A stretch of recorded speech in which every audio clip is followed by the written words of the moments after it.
Assalamualaikum warahmatullahi wabarakatuh. Halo teman-teman, perkenalkan nama saya Angga Febrino Valdo dengan NIM 212111110 dan ini teman saya. Halo teman-teman, perkenalkan nama saya Hafiz Ayatullah dengan NIM 21211111091. Ya, dengan video kali ini kami berdua akan membahas tentang tema yang sangat apa ya? Ya, sangat familiar sekali dan sangat baik mungkin buat teman-teman yang bisa didengar ya. Kali ini kami bisa membacakan atau membahas nih tentang bagaimana sih wanita dalam Islam? Ya enggak? Benar Mas Angga. Ya.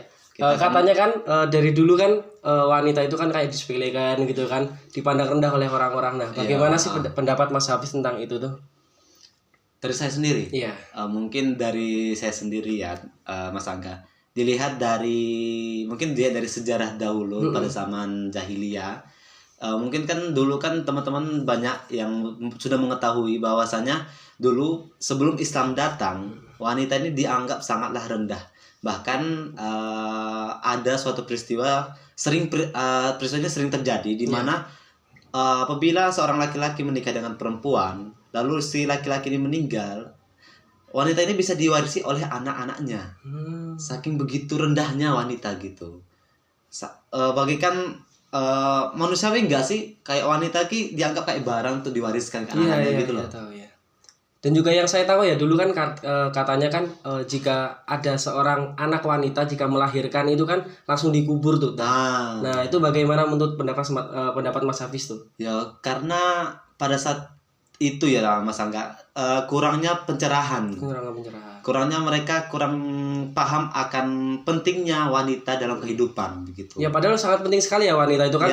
Padahal wanita itu yang melahirkan anak-anak gitu kan, dan juga wanita itu sebagai rumah tangga gitu kan. Sebenarnya kan mereka kan memasak gitu dan lain-lain, pokoknya yang berhubungan dengan rumah tangga gitu pokoknya kan. Ya bisa diambil alih oleh wanita. Sedangkan laki-laki ini kebanyakan apa ya bahasanya, amburadul lah. Ya kan, dalam ngurus ini masih kacau, ngurus ini masih kacau.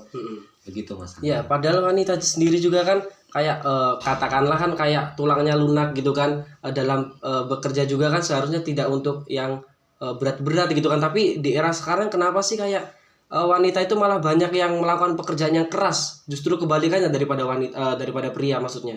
Gimana itu pendapat Mas Hafiz?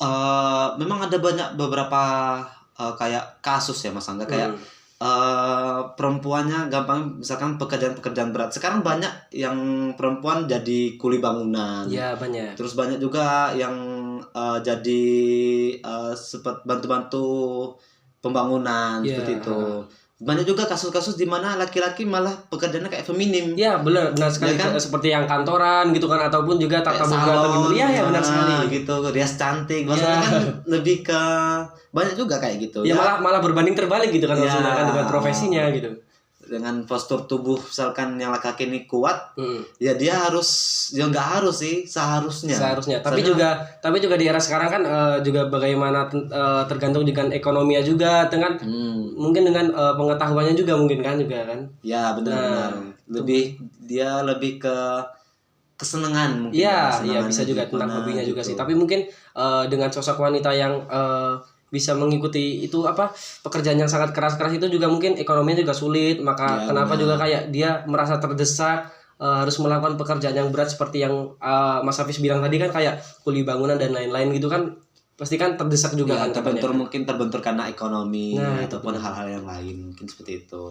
Ya itu membuktikan bahwasanya untuk sekarang pun dianggap sama, nggak kayak dulu tuh Mas Angga kan, bahwasanya banyak yang mengatakan dulu kan perempuan hanya kasur, dapur, sama satu lagi saya lupa, kasur, dapur, sama saya lupa. 3 hal mencakup itu perempuan, hanya berbasis kayak di rumah aja. Di rumah saja. Tapi kan di zaman sekarang kan udah beda. Berarti dari di luar jangkauan yang 3 itu tadi. Bahwasanya perempuan lebih produktif lah, gampang lebih batas seharusnya juga bisa. Juga bisa, tapi kan emang seharusnya laki-laki lah yang mengerjakan seperti itu kan, maksudnya di luar 3 itu kan. Ya kayak ya kan kewajiban misalkan udah berumah tangga juga kan seorang laki-laki kan harus mengayomi keluarganya, harus mendukung keluarganya begitu. Dan bagaimana sih saya ingin bertanyakan sebagai mungkin dalam hadis riwayat Bukhari, Muslim dan Tirmizi dari Abu Hurairah berkata seperti ini. Saling pesan memesanlah untuk berbuat baik kepada wanita karena mereka diciptakan dari tulang rusuk yang bengkok tuh. Nah, gimana tuh? Nah, ini ya teman-teman, sudah banyak banget ya bahwasanya ulama, ustadz yang menjelaskan makna akan hadis tersebut. Apalagi yang mengatakan hadis itu mengatakan wanita terbentuk dari tulang rusuk yang bengkok. Bahwasanya makna kalimat tersebut jangan dimaknai secara dangkal. Bahwasanya tulang rusuk yang bengkok ini apa sih dalam menurut pandangan ulama gitu. Bahwasanya ada seperti sifat-sifat wanita yang tak dimiliki oleh laki-laki. Nah, bahwasanya di sini untuk dimaknai bahwasanya tulang bengkok itu hanya kiasan. Seperti kiasan gitu. Berarti bukan tulang yang bengkok juga kan? Kiasan. Bahwasanya memang semisal kita memiliki sifat yang tegas, sifat yang keras, kepada perempuan ya sebisa mungkin jangan menampilkan sifat-sifat yang keras seperti itu. Benar. Misalkan kita kerasin dia, maka bagikan tulang yang bengkok atau yang bengkok dikerasin patah. Ya benar. Akan tetapi bersifat seperti tegas lah. Bahwasanya kita memahami dia, tidak kayak menekan dia seperti itu. Bahwasanya semisal kita lebih lunak ke dia, kita ikut bengkok. Iya benar. Ya kan? Contoh-contohnya kan seperti itu gitu. Kan hanya sebuah kiasan. Misalkan kita terlalu lunak kepada dia, apapun yang dia pinta kita turuti, kita juga ikut seperti dia, kan? Misalkan kita untuk batasi, kita tegaskan tidak boleh ya, itu namanya tegas. Seharusnya untuk laki-laki seperti itu. Bukan untuk memaksakan, tetapi untuk tegas gitu ya. Jadi kita sebagai pria juga sebenarnya juga harus memahami bahwa kata Mas Hafiz tadi kayak tulang wanita itu bengkok gitu kan. Jadi kita harus seharusnya kita harus bisa lemah lembut dan juga tegas itu kan, bukan untuk memaki-maki. Dan biasanya kan di zaman sekarang juga bukan zaman sekarang juga kan, di zaman dahulu juga kan banyak itu kayak orang-orang Arab juga, pokoknya orang-orang terdahulu juga sering tuh pakai tangan mukul-mukul gitu. Itu sebenarnya udah gampang, kasus-kasus yang udah banyak sekali terjadi, bahkan sampai sekarang juga banyak. Nah, itu bahwasannya orang seperti itu menurut saya kurang memahami apa yang diinginkan perempuan sampai terjadi KDRT. Dan mereka juga tidak mengetahui bagaimana ajaran agama Islam tentang perlakuan wanita seperti itu gitu kan. Iya benar, kurangnya pemahaman. Iya benar gitu. Sekali. Dan mungkin ada lagi yang ingin saya tanyakan, mungkin adakah wanita yang memegang kekuasaan dalam Islam pada zaman dahulu? Tahu nggak Mas Hafiz tuh?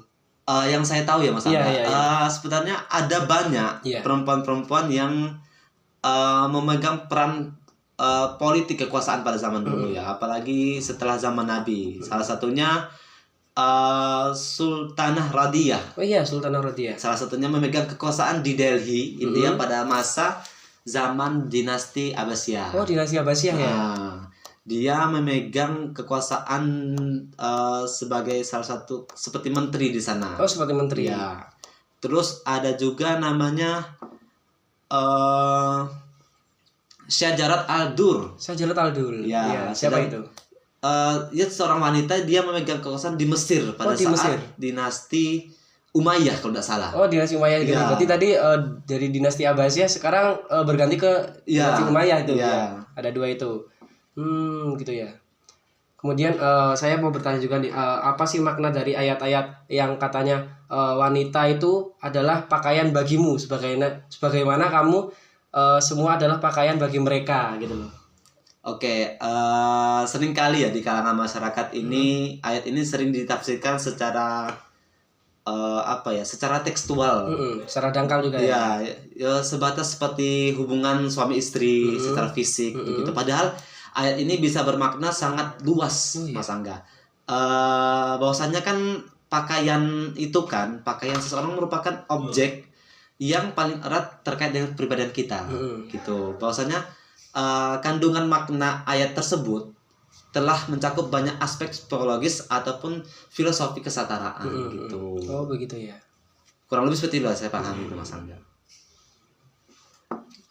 Dan mungkin saya ingin bertanyakan satu pertanyaan lagi ya mungkin sebelum kita tutup juga sesi seperti podcast yang kita buat hari ini. Ini sangat mainstream juga sih, sering kita dengar juga. Apa sih peranan perempuan itu dalam rumah tangga itu yang seperti Mas Hafiz bilang tadi juga? Boleh kita ulas lagi mungkin? Mungkin peran dan tugas perempuan ya dalam rumah tangga bisa kita tarik garis besar bahwasanya perempuan itu sebagai ibu dan juga sebagai istri sebagai ibu dan sebagai istri, berarti dua makna dua makna lah bisa disebut sebagai ibu dari anak-anaknya dan juga sebagai istri dari suaminya. Ya benar sekali. Ya kan, ya sebagai seorang ibu dia mempunyai peran mendidik, ya kan, mengayomi, mengetahui porsi bagaimana memenuhi kebutuhan anaknya. Nah, di lain sisi dia juga berperan dalam mencakup istri sebagai dari seorang suami. Nah, jadi mungkin ya, misal Mas Hafiz jadi seorang suami kan, nanti Mas Hafiz itu mengajarin istri-istrinya bagaimana cara mendidik anak yang benar dan lain-lain gitu kan mungkin jadi, kan. Ya bisa nah, kayak gitu. Kemudian ilmu tersebut bisa ditorehkan kepada anak-anaknya itu, misalnya mendidik dia dengan cara yang baik, dengan ajaran agama Islam yang benar gitu kan mungkin. Itulah fungsinya, maksudnya misal kita berkeluarga ya kan. Terus semisal kita sebagai seorang laki-laki nih, kita mencari kita mencari seorang istri, dia paham akan sebuah ilmu, ya kan, nggak harus tentang ilmu agama, ilmu umum pun sangat pengaruh dalam kehidupan kita. Apalagi semisal kita udah punya anak, dia mengajarkan tentang ilmu tersebut. Ya benar sekali. Walaupun semisal kita juga sebagai ayah, sebagai seorang suami nanti, ya juga termasuk tanggung jawab kita. Tetapi kan yang lebih dekat dengan seorang anak itu seorang ibu.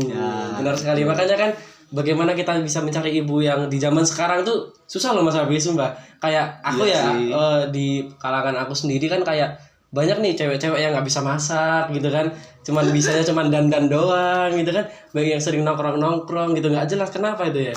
Ya mungkin karena pergaulan juga sih ya. Sekarang dan kan lingkungannya juga ya.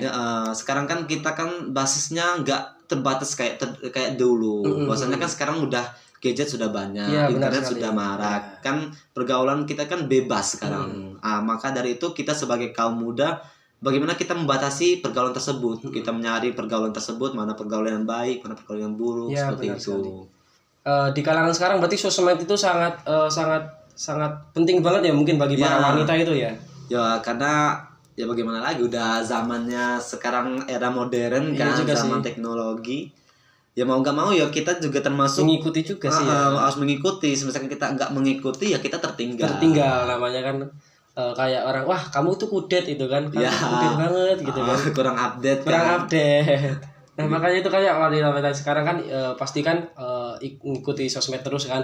Kadang-kadang juga kayak aku kan kayak aduh ya Allah, ini nih wanita ini kan kayak mengumbar auratnya, juga tidak jelas gitu kan. Kelihatan kayak aduh ya Allah, ini gimana kamu jadi istri gitu kan, gimana kan. Mikir juga kan ya. ya pentingnya peran pendidikan seperti itu Mas Angga ya kan. Bahwasannya ya semisalkan pondok pesantren kan juga termasuk salah satu cara bagaimana sih kita untuk membatasi diri dari dunia luar seperti itu kan. Perusahaan perempuan dibatasi akan hal-hal seperti itu kan untuk mencegah hal-hal yang tidak diinginkan. Iya benar gitu sekali kan. Makanya pentingnya pendidikan itu juga ya. Kembali lagi ke situ juga. Iya. Ya baik. Ya mungkin itu saja podcast dari kita atau pembahasan kita mengenai Islam di era sekarang juga, atau ya pokoknya perempuan lah di mata Islam itu bagaimana ya teman-teman. Ya mungkin seperti itu saja dari kami. Bila ada salah kata atau dan lain-lainnya mohon jangan dimasukkan ke dalam hati. Cukup dari kami. Wassalamualaikum warahmatullahi wabarakatuh. See you.